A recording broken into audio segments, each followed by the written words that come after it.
വൈകിട്ടത്തെ ഇതേ കുളത്തിൽ പോയിട്ടുള്ള കുളിയൊക്കെ കഴിഞ്ഞിട്ടാട്ട വിൻഷേട്ടനും തേജും കൂടി വരുന്നത്. തേജ് പിന്നെ വൈകിട്ട് വിൻഷേട്ടൻ പോകുമ്പോൾ ഒപ്പം പോവാറുണ്ട്, അങ്ങനെ പോയേക്കണതാട്ട.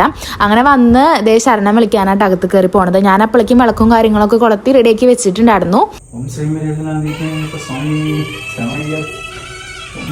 അത് കഴിഞ്ഞ് അവർ രണ്ടുപേരും കൂടിയിട്ട് ഇതേ കടയിലേക്കാട്ട പോണത്. നമുക്ക് വീട്ടിലേക്ക് ചൂല് വാങ്ങാണ്ടായിരുന്നു, പിന്നെ തേജുവിന് ബുക്കൊക്കെ കഴിഞ്ഞു എന്നും പറഞ്ഞിട്ട് 4 ലൈൻ കോപ്പിയും 2 ലൈൻ കോപ്പിയും ഒക്കെ വാങ്ങാണ്ടായിരുന്നു കേട്ടോ. അപ്പൊ അത് വാങ്ങിയിട്ടുണ്ട്. അതിന്റെ ഇടയ്ക്ക് ഇതേ പെൻസിലും റേസറും അങ്ങനെ എന്തൊക്കെയാണ് വേണ്ടത് വാങ്ങിയിട്ടുണ്ട് കേട്ടോ. അപ്പൊ ഫസ്റ്റ് തന്നെ അത് എല്ലാം ആക്കി കാണിച്ചു തരുന്നുണ്ട് വാങ്ങിയതൊക്കെ. പിന്നെ വിൻഷേട്ടൻ വരുമ്പോൾ കൊള്ളി വാങ്ങി കൊടുത്തിട്ടുണ്ടായിരുന്നു. കൊള്ളി എന്ന് പറയണത് പല നാട്ടിലും പല പേരാട്ടോ പറയണത്. ചിലയിടത്ത് കപ്പാന്നും മരച്ചീനി എന്നൊക്കെ പറയും. അപ്പൊ നമ്മളിവിടെ കൊള്ളി എന്നാണ് പറയുക. അപ്പൊ അതേ കൊള്ളി ഞാൻ ആദ്യം വിചാരിച്ചു ഉപ്പേരി ഉണ്ടാക്കാന്നാണ്. അപ്പൊ വിൻഷേട്ടൻ പറഞ്ഞു ഉള്ളിച്ചമ്മന്തി ഉണ്ടാക്കിയിട്ട് കൊള്ളിയും ഉള്ളിച്ചമ്മന്തിയും കൂടി കഴിക്കാന്ന് പറഞ്ഞു. ഇത് എവിടുന്ന് ഈ ഒരു ആഗ്രഹം പൊട്ടി പുറപ്പെട്ടു എന്ന് വെച്ചാണ്ടല്ലോ, നമ്മുടെ ജിഷ്ണായിട്ടുണ്ടല്ലോ വീട്ടിൽ കൊള്ളിയും ഈ ചമ്മന്തിയും കൂടി കഴിക്കുന്ന ഒരു ഫോട്ടോ അയച്ചു തന്നോട്ടെ. അത് കണ്ടപ്പോൾ തുടങ്ങിയതാണ് ഇത് കഴിക്കണം എന്ന് പറയണത് കേട്ടാ.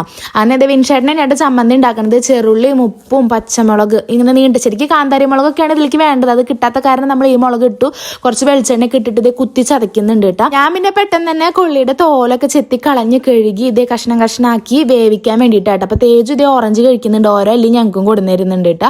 പിന്നെ ചമ്മന്തി ഏകദേശം റെഡി ആയിട്ടുണ്ട്. പിന്നെ ഇതിലേക്ക് നമ്മൾ വെറുതെ കൊള്ളി പുഴുങ്ങിയെടുക്കാന്നായിരുന്നു വിചാരിച്ചിട്ടുണ്ടായിരുന്നു. പിന്നെ വിൻഷേട്ടൻ പറഞ്ഞു കൊള്ളി ഇങ്ങനെ വെറുതെ പുഴുങ്ങണ്ട, ഞങ്ങൾ ഇവിടെ കൊള്ളി ഇങ്ങനെ പുഴുങ്ങിയെടുത്തിട്ട് നല്ല മുളക് പൊടി മഞ്ഞപ്പൊടി ഒക്കെ ഇട്ടിട്ട് ഇങ്ങനെ ഉള്ളിയിൽ വറുത്തെടുക്കും, എന്നിട്ട് അതിലേക്ക് മിക്സ് ആക്കി എടുത്താൽ നല്ല ടേസ്റ്റ് ആയിട്ട് കഴിക്കുക. അപ്പം അങ്ങനെ ഉണ്ടാക്കാമെന്ന് പറഞ്ഞു. അതാണ് ഇങ്ങനെ ഡിസ്കസ് ചെയ്തുകൊണ്ടിരിക്കുന്നത് കേട്ടോ. അപ്പം ഞങ്ങൾ ഇതേ കടുകൊക്കെ പൊട്ടിച്ചു. പിന്നെ സബോളയും പച്ചമുളകും ഉണക്കമുളകും കൂട്ടിയിട്ട് ഇതൊന്ന് വഴറ്റിയെടുത്തിട്ട് പാകത്തിന് ഉപ്പിടുക കേട്ടോ. ഉപ്പൊന്നും കൂടി ഒരു രസം ഉണ്ടാവില്ലേ. പിന്നെ കുറച്ച് മഞ്ഞപ്പൊടിയും കുറച്ച് മുളക് പൊടിയൊക്കെ ഇട്ടിട്ട് നന്നായി ആ ഒരു പച്ചച്ചോയ വിടുന്ന വരെ വയറ്റി എടുക്കട്ടെ. മുളക് പൊടിയൊന്നും കരിയരുത് കേട്ടോ.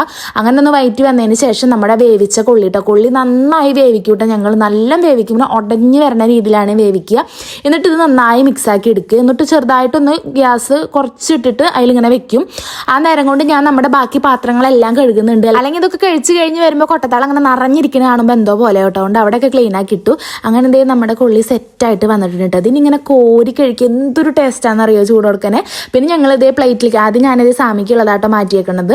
അപ്പോൾ ഇതേ നമ്മുടെ ചമ്മന്തിയും ഈ കൊള്ളിയും ഇതെല്ലാം കൂടിയിട്ട് പ്ലേറ്റിലേക്ക് മാറ്റിയിട്ടുണ്ട് കേട്ടോ. തേജ് ചെറുതായിട്ട് ടേസ്റ്റ് നോക്കി, പിന്നെ അവന് ദോശ മതി എന്ന് പറഞ്ഞു കേട്ടോ. അപ്പം ഞാൻ മാവ് ഇരിക്കുന്നുണ്ട്, അപ്പം അവന് ദോശ ഉണ്ടാക്കി കൊടുക്കാട്ടോ ചെയ്തത്. അപ്പം ഞാനും മിൻഷേട്ടനും ഇതേ ചൂട് കൊടുക്കണേ അതിങ്ങനെ കോരി കഴിക്കാട്ടോ. കാപ്പി ഉണ്ട്, അപ്പം നല്ല ടേസ്റ്റ് ആയിട്ട് അത് ഇങ്ങനെ വെക്കാത്തവരുണ്ടെങ്കിൽ ഒന്ന് വെച്ച് നോക്കിട്ടോ, നല്ല ടേസ്റ്റ് ഉണ്ടാവേ. അപ്പം എന്തായാലും ഇന്നത്തെ നമ്മുടെ കുഞ്ഞു വീഡിയോ എത്രയുള്ളൂ, അടുത്ത വീഡിയോയിൽ കാണാം കേട്ടോ. ബൈ.